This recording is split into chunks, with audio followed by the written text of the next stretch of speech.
Hey guys, Varric here. So this video is going to be on Primordius, the 8th boss in the Throne of Thunder. Now this boss is actually very, very easy. Um, Especially from a DPS perspective, there's not a whole lot going on as far as what your responsibility is. But there is a few things that you need to keep a watch out for as with any fight. But overall, the difficulty in this boss fight is extremely simple and easy.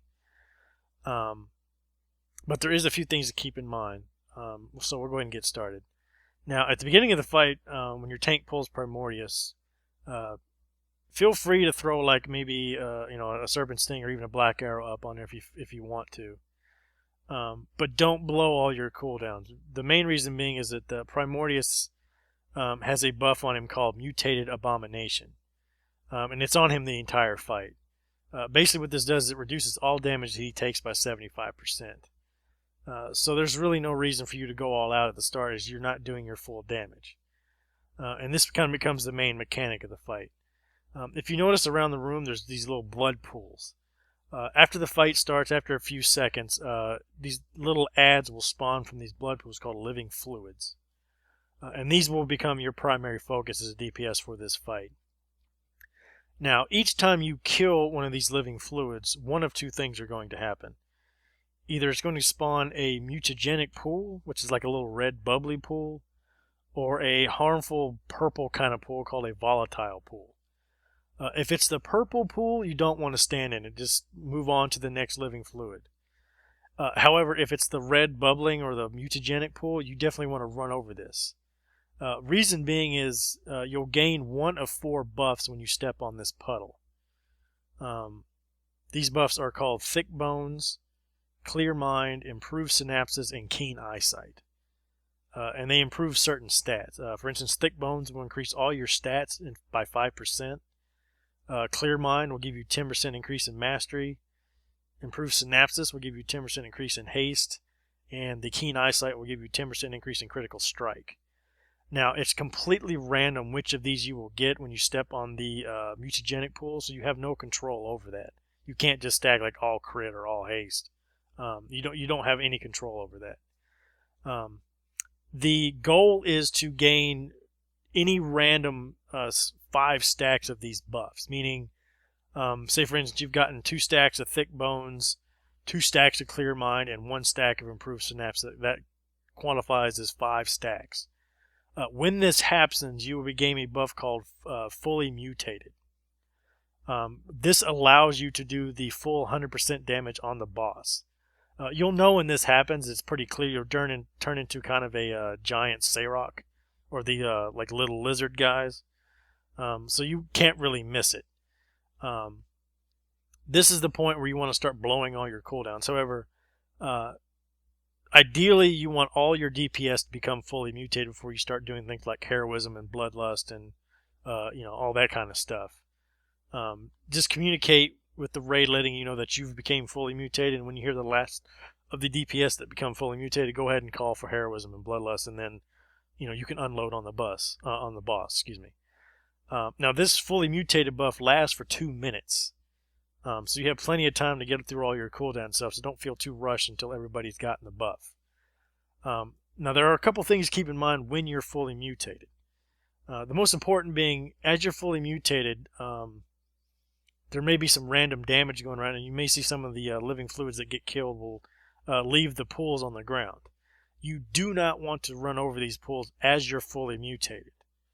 The reason being is anytime you step on one of these puddles, it immediately gives you a debuff of that particular one. Instead of gaining like 10% crit, if you step on a puddle as you're fully mutated, it will subtract 10% crit from you. So you definitely don't want to step in any of these. As the fight goes on, there are a ton of these living fluids that are making their way towards the boss. They just slowly kind of go towards the boss. So just be aware of where they're at, and if some of them are getting ready to die, that you don't want to step on these puddles. Keep in mind also, during the fight, your tanks are going to be doing a circle around the arena. They'll just be kiting the boss in the circle the entire time. So try not to kill any of the living fluids that are going to be right in front of the boss. The reason being is the other mechanic of this fight is all these living fluids, every time they come into contact with the boss, they will increase his little evolution bar. Every time his evolution bar hits max,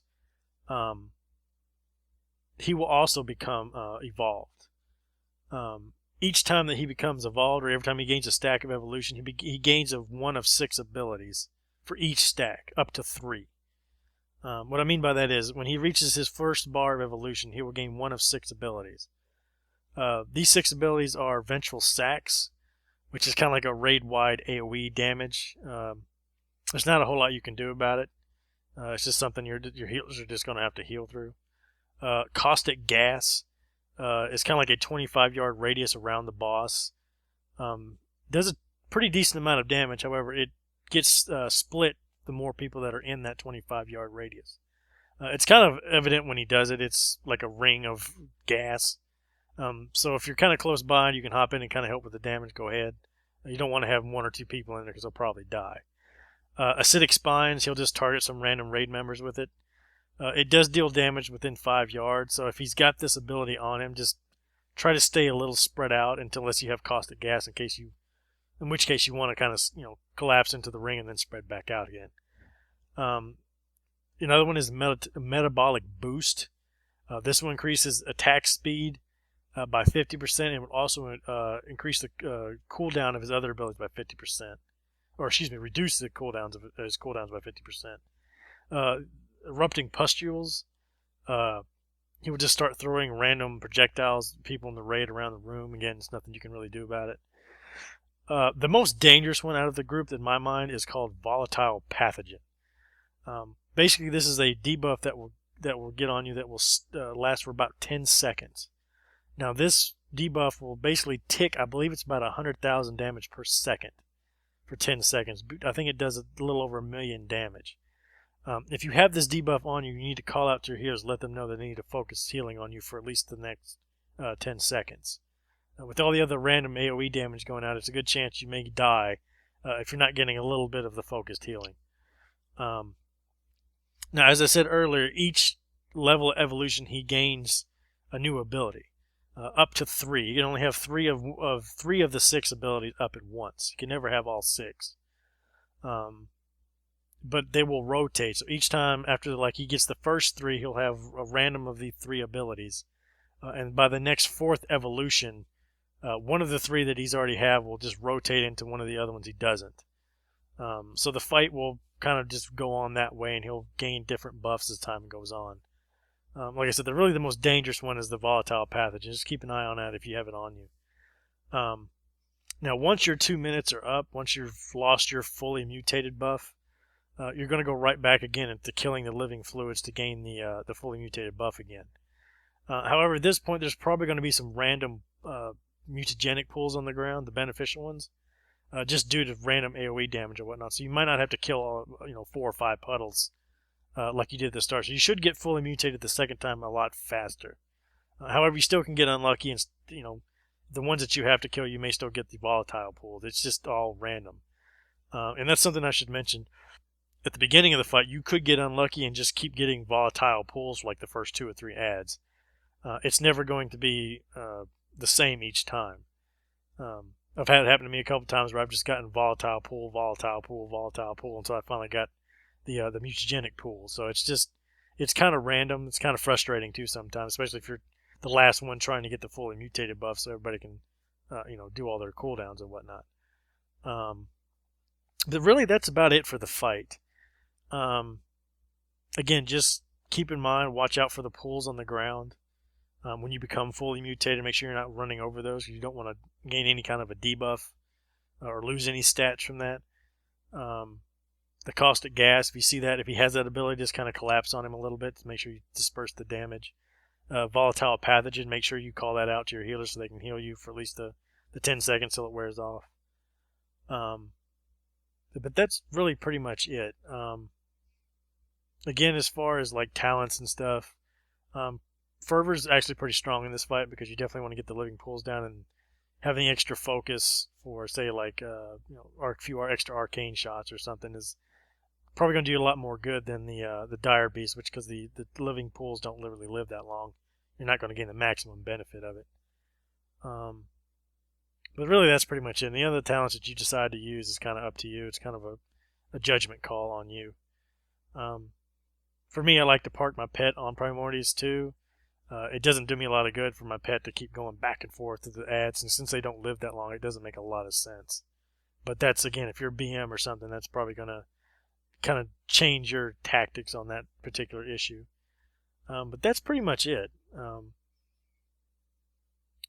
Hopefully this video was helpful. If it was, give you a like and subscribe. If you have any questions, concerns, complaints, just leave them down in the comments. That's going to do it for this video. I appreciate you guys watching, and I'll see you later.